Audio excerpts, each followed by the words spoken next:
अस्सलाम वालेकुम ਵੀਵਰ ਕੀ ਹਾਲ ਹੈ। ਮੈਂ ਅੱਜ ਸ਼ਾਮਿਲ ਹਾਂ ਤੁਹਾਡੇ ਇੱਕ ਨਵੇਂ ਵਲੌਗ ਦੇ ਨਾਲ। ਤੁਹਾਡੇ ਵਾਸਤੇ ਇੱਕ ਬੜੀ ਜ਼ਬਰਦਸਤ ਔਰ ਖੂਬਸੂਰਤ ਇਨਫੋਰਮੇਸ਼ਨ ਹੈ ਜਿਹੜੀ ਤੁਸੀਂ ਘਰ ਦੇ ਵਿੱਚ ਰਹਿ ਸਕਦੇ ਹੋ ਹਰ ਮਹੀਨੇ ਤੋਂ ਬਾਅਦ, ਜਿਹੜਾ ਤੁਹਾਨੂੰ ਕਿੱਥੇ ਜਾਣਾ ਨਹੀਂ ਪਊਂਦਾ, ਕਿੱਥੇ ਆਉਣ ਜਾਣ ਦੀ ਜ਼ਰੂਰਤ ਨਹੀਂ ਪੈਂਦੀ। ਤੇ ਅੱਜ ਮੈਂ ਤੁਹਾਨੂੰ ਸਿਖਾਵਾਂਗਾ ਤਰੀਕਾ ਕਿ ਤੁਸੀਂ ਘਰ ਬਹਿ ਕੇ ਜਾਇਜ਼ ਕੈਸ਼ ਦੇ ਉੱਤੇ ਆਪਣਾ ਬਿੱਲ ਕਿਸ ਤਰ੍ਹਾਂ ਕਰ ਸਕਦੇ ਹੋ। तो अगर तुसा मेरा यूट्यूब चैनल सबसक्राइब नहीं किया तो मेरा दिल दा जानी यूट्यूब चैनल सबसक्राइब कर लो, लाइक भी कर लो। तो अज मैं तुम्हें लाइव करके दिखाना कि तुसा आपदा बिल किस तरीके नाल अदा कर सकते। अज मैं अपना बिल भरना तो तुम्हें पता लग जासी कि बिल किस तरीके नाल भरना चाहिए। तो चलो शुरू करते हैं कि बिल किस तरीके से भरा जाता है। सबसे पहले आपने क्या करना है, ये बिल लेना है। जिस तरह ये हमारा बिल है, ठीक है, अहमद बख्श वाल्द नवाब, और सबसे नीचे ये हमारा बिल देख लें 1361 रुपये, ठीक है, ये हमारा बिल है। और आपने क्या करना है, जायज़ कैश पे ऊपर जाना है और इस नंबर को आपने डायल करना है जो हवाला नंबर लिखा हुआ है, ये वाला जहाँ पे मेरी उंगली है, ये वाला। तो ये वाला आपने नंबर लिखना है, ठीक है। ये मैं आपको तरीक़ाकार बताता हूँ कि आपने किस तरीके से इसको बिल को अदा करना है। तो आइए देखिए आप किस तरीके से बिल को अदा कर सकते हैं।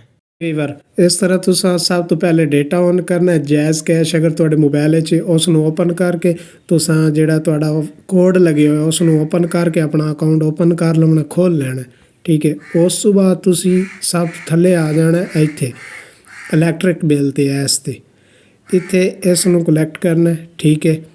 मैप को आगे पहले मैं भरिया 24,491 रुपए का बिल पहले भर चुके हैं।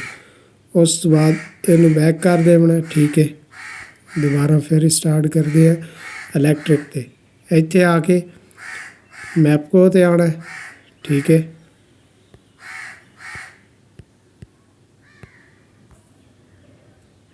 मैप को इत्थे आके तुसा इंटर नंबर करना है, जिहड़ा मैं तुहानू पहले नंबर दस्सिया सी कि मैं नंबर लिखदा 16 15 916 15 900।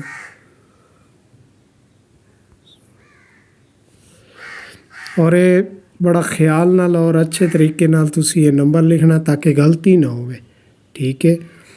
300 पूरा जिवें तुसी कन्फर्म करोगे तुहाडा थल्ले आ जाएगा टैच बिल।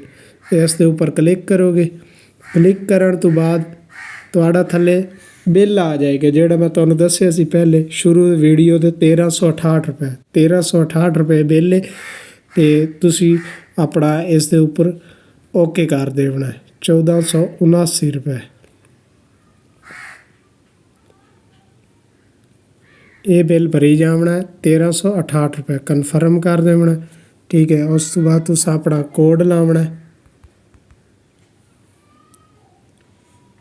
कोड तो बाद कन्फर्म हो जाना। उस तो बाद है मैपको का मैसेज भी आ गया और दूसरे नंबर पर उन्होंने पैड की मोहर भी आ गई। और ये तुसी चीज़ सेव करनी है 1 महीने तक, जे तक अगला बिल नहीं आता, ठीक है। दुआ इस तरीके नाल तुसी अपना बिल भी भर सकते हो और किसी का भी भर सकते हो।